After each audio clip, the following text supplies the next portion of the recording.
벤츠 CLA 차량입니다. 이 차량의 미수선 금액과 벤츠에서 대략적인 수리 금액이 얼마 정도 나올까요? 제 경험상 벤츠에 들어가서 수리를 하게 된다면 적어도 700에서 800 정도는 나올 것 같습니다. 트렁크가 약 300에서 350 정도, 범퍼가 150에서 200만원 정도, 그리고 저기 범퍼 아랫부분에 각종 마크들과 검정색 범퍼 리드 요런 쪽만 계산해도 6, 70만원 이상 나옵니다. 이렇게만 계산을 해도 대략 600만원 정도 들어가고요. 거기에 공인비가 들어가니 800은 나오지 않을까라고 예상을 해봅니다. 1급 정비소 기준으로 본다고 해도 부속값이 있기 때문에 약 600만원 정도는 나오지 않을까 예상됩니다. 그럼 미수선 처리를 해서 현금을 받는다면 얼마 정도를 받아야 할까요? 미수선 처리에 관한 이야기 지금 시작해 보겠습니다. 안녕하세요, 으라차차 이부장입니다. 오늘은 대물 처리 방법에 대해서 저번 시간에 이어서 한번 이야기를 해볼까 합니다. 제가 이 중고차 일을 하면서 어떻게 하다 보니까 교통사고 처리를 정말 많이 해주게 됐습니다. 대략적으로 한 500번 이상은 한 것 같은데요. 교통사고 나게 되면은 뭐 이상하게 차량 정이 떨어지는 경우도 있고, 그래서 교통사고 나자마자 차량을 팔까 말까 고민하는 경우도 있습니다. 그런데 이 대물 처리하는 방법을 잘 모른다고 하면은 아무래도 고객님들이 손해를 보시는 일이 많기 때문에 오늘 어떻게 처리하는지 한번 알아보도록 하겠습니다. 대한민국의 대부분 교통사고는 80% 이상이 경미한 사고입니다. 경미한 사고이기 때문에 크게 신경을 안 쓰셔도 되는데, 조금 크게 사고가 났다, 에어백이 터지거나 이렇게 됐다면은 차를 바꾸실 생각을 많이 합니다.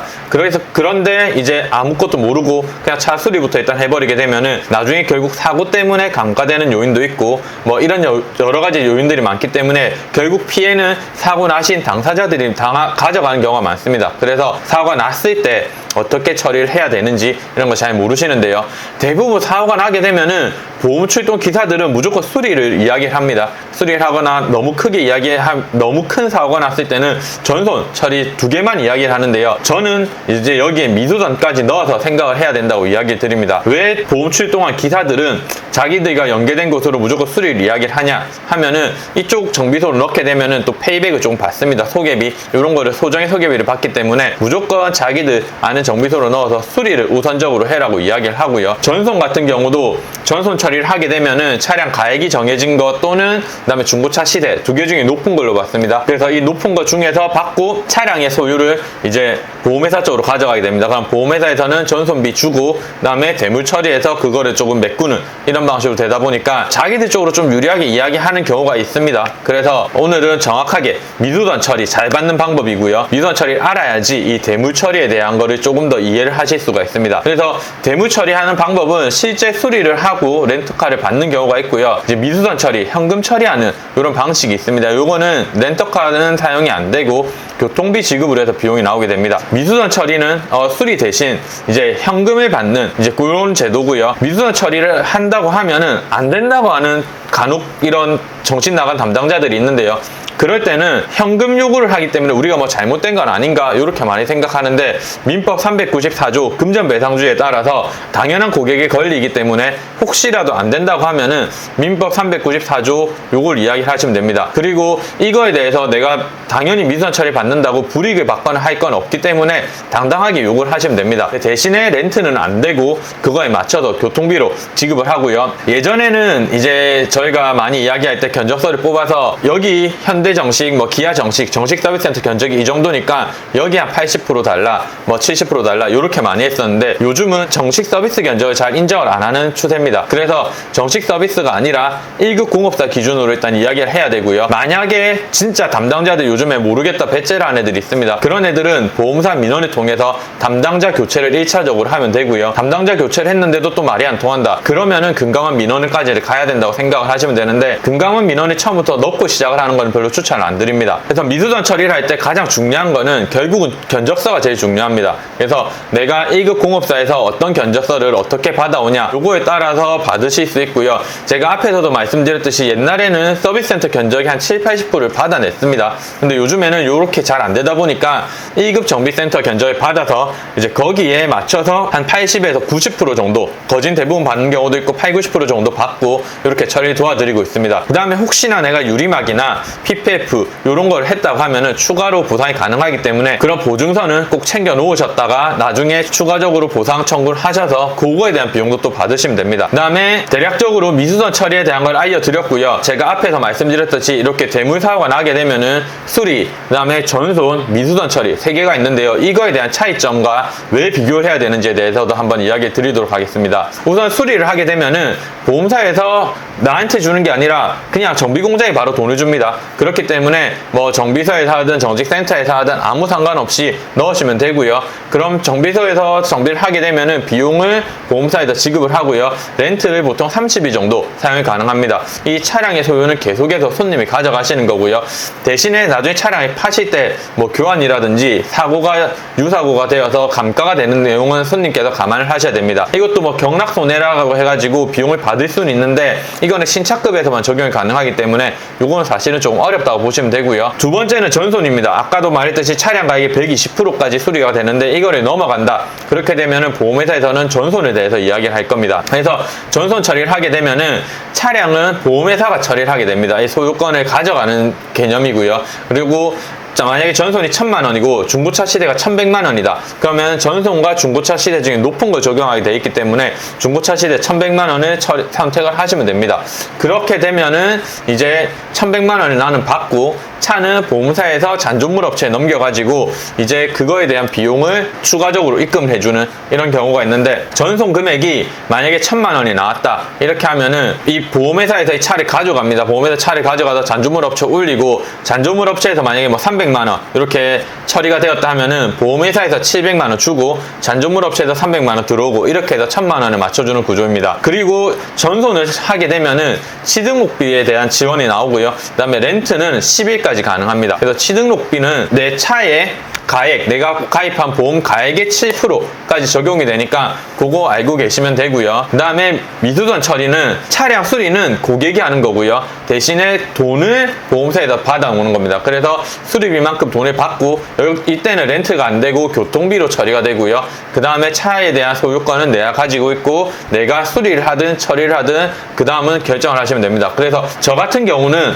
이제 이런 보험 처리를 다 도와드리고 미수선 처리까지 다 해가지고 돈을 최대한 받아들이고 이 사고난 차량을 채로 매입을 해서 고객분이 손해가 안 나게끔, 그래서 보통 뭐 중고차 시세가 1000만 원이면은 손님한테도 1000만 원 조금 더 떨어질 수 있게끔 이렇게 처리를 도와드리고 있고요. 이게 앞에서도 말했듯이 전손과 미수선 처리를 잘 비교를 하셔야 됩니다. 차량 사고가 크게 났다고 하더라도 내가 전손을 하는 경우와 미수선 처리해서 바로 차량을 파는 경우와 이거에 대한 차이점을 좀 생각을 하셔야 되기 때문에 비교를 하셔야 되고, 여기서 제일 많이 빠뜨리는 게 이제 취등록비, 이 취등록비에 대한 거를 많이 빠뜨리시고 있기 때문에 취등록비까지 생각을 해서 어떤 게 나을지 좀 고민을 하신 다음에 최종 선택을 하시면은 좀 도움이 되실 것 같습니다. 그래서 대물 처리를 하실 때는 항상 비교를 하고 선택을 하셔야 됩니다. 수리, 전손, 미수선 이거 관련해서 비교를 하셔야 되고요. 전손 시에도 전손을 할 때 되면은 이 잔존물 업체에서 이 차량을 처분을 하는데요. 미수선 처리 때도 이 잔존물 업체를 개인이 통해 가지고 처리를 할 수가 있습니다.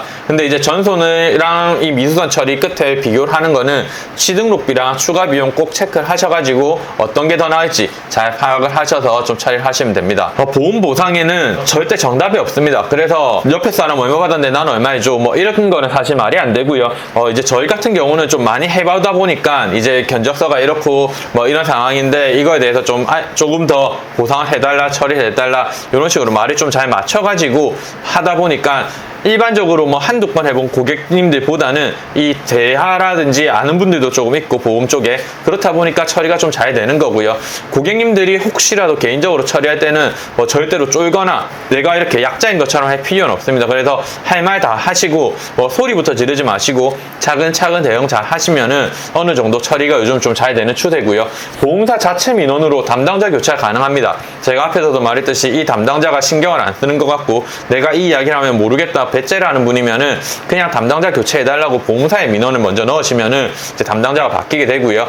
이렇게 했는데도 말이 안 통한다. 금감원에 민원을 넣으셔가지고 그다음 그렇게 되면 좀 더 신경을 씁니다. 근데 얘네들이 금감원에 민원을 넣게 되면은 치아 조건으로 뭐 해주세요, 치아 조건으로 뭐 해주세요 이런 게 많은데 먼저 치아 절대 먼저 하시면 안 되고요. 금감원 민원도 최대한 최후의 보루로 좀 가지고 있다가 정말 말이 안 통한다, 담당자 교체하고 위에 사람으로도 바꿨는데 말이 안 통한다, 그럴 때는 금감원 민원 넣어서 최후에까지 싸우시면 됩니다. 근데 금감원 민원을 먼저 넣고 시작해라 이런 분들이 있는데 그거는 별로 추천드리진 않습니다. 그렇기 때문에 이런 거 좀 잘 체크하셔가지고 너무 크게 세게 나가실 필요도 없고 차분하게 이야기만 좀 잘 하시면은 충분히 처리가 가능합니다. 그래서 신차 구입하셨을 때 뭐 PPF 유리막 이런 보증서 잘 챙겨 놓으시면 되고요.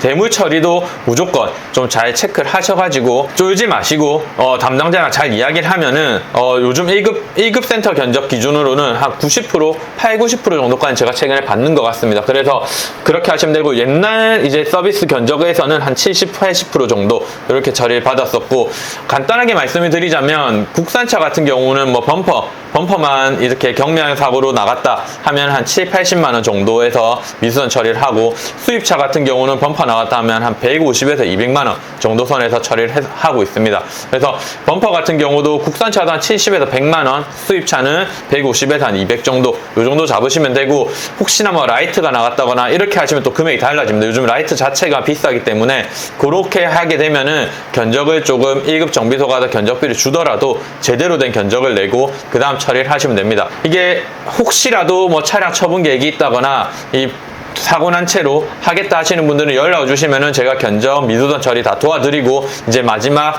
차량 처분까지 해드리고 있기 때문에 뭐 궁금하신 점이 있거나 뭐 필요하신 점이 있으면은 댓글 남겨주시면 제가 도와드릴 수 있는 상황에서는 도와드릴 수가 있고요. 견적만 좀 달라 이러신 분들은 저희도 견적을 돈 내고 정비소에서 받기 때문에 그거는 좀 어렵습니다. 그렇기 때문에 주변에 1급 정비소 내가 미수선 처리하겠다 하시는 분들은 견적을 비용을 내고 근처에서 받으신 다음에 그 다음 협의를 잘 보시면 될 것 같습니다. 그래서 오늘은 대물 처리, 미수선 처리 잘하는 방법에 대해서 알려드렸는데요. 꼭 뭐 하나를 결정하시기 전에는 미수선이랑 비교를 해보셔가지고 어떤 게 나에게 실익이 있을지 한번 생각을 해보신 다음에 그 다음에 최종 결정을 하셨으면 좋겠습니다. 오늘 내용은 여기서 마치도록 하고요. 다음은 이제 대인 보통 아까도 제가 항상 말하지만은 우리나라의 사고의 80, 90%는 2주 미만의 경미한 사고 나옵니다. 그래서 2주 받았을 때 염자 뭐 이런 거 받았을 때 12급에서 14급이죠. 자부상 12급에서 14급 받았을 때 얼마 정도에서 대인 합의금을 받으면 되는지에 대한 것도 알려드리도록 하겠습니다. 그럼 오늘 내용은 여기서 마치도록 하고 오늘도 행복한 하루 보내세요. 감사합니다.